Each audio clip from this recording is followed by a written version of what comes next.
নমস্কাৰ, আপোনালোকে চাই আছে SR গ্লোবেল মিডিয়া। আজি এটা গুৰুত্বপূৰ্ণ খবৰ, ৰন্ধন গেছৰ দাম পুনৰ বৃদ্ধি পালে। আপোনালোকে ঠিকেই শুনিছে, ৰন্ধন গেছৰ দাম পুনৰ বৃদ্ধি পালে। ঘৰুৱা আৰু বাণিজ্যিক দুয়োটা LPG চিলিণ্ডাৰৰ দাম বৃদ্ধি কৰা হৈছে।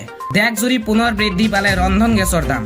নতুন নিৰ্ধাৰণ অনুসৰি প্ৰতিটো ঘৰুৱা LPG চিলিণ্ডাৰৰ দাম 60 টকা বৃদ্ধি কৰা হৈছে।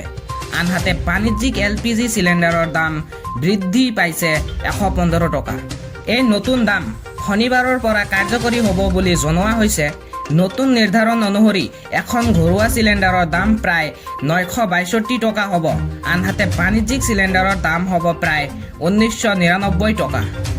উল্লেখযোগ্য যে চলিত বছৰত এইটো প্ৰথমবাৰৰ বাবে নহয়।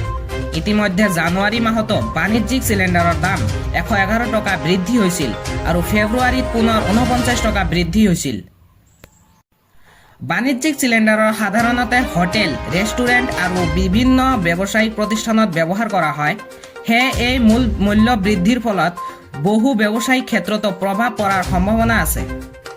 বিশেষজ্ঞসকলৰ মতে বিশ্ব বজাৰত পেট্ৰলিয়াম আৰু সামগ্ৰীৰ মূল্য বৃদ্ধি আৰু বিভিন্ন আন্তঃৰাষ্ট্ৰীয় পৰিস্থিতিৰ বাবে এই মূল্য বৃদ্ধি হোৱা বুলি ধৰা হৈছে। মই পুনৰ ক'বলৈ ওলাইছোঁ, দেশজুৰি পুনৰ বৃদ্ধি পালে ৰন্ধন গেছৰ দাম। LPG চিলিণ্ডাৰৰ দাম 60 টকা বৃদ্ধি কৰা হৈছে আৰু বাণিজ্যিক চিলিণ্ডাৰৰ দাম 115 টকা বৃদ্ধি কৰা হৈছে। এই নতুন দাম শনিবাৰৰ পৰা কাৰ্যকৰী কৰা হ'ব বুলি জনোৱা হৈছে। এই মূল্য বৃদ্ধিৰ ফলত সাধাৰণ মানুহৰ ওপৰত পুনৰ আৰ্থিক চাপ বৃদ্ধি পাব বুলি আকাংক্ষা প্ৰকাশ কৰিছে বহুতে। হয়, আপুনি ঠিকেই শুনিছে যে এই মূল্য বৃদ্ধিৰ ফলত সাধাৰণ মানুহৰ ওপৰত পুনৰ আৰ্থিক চাপ বৃদ্ধি পাব বুলি আকাংক্ষা প্ৰকাশ কৰিছে বহুতে।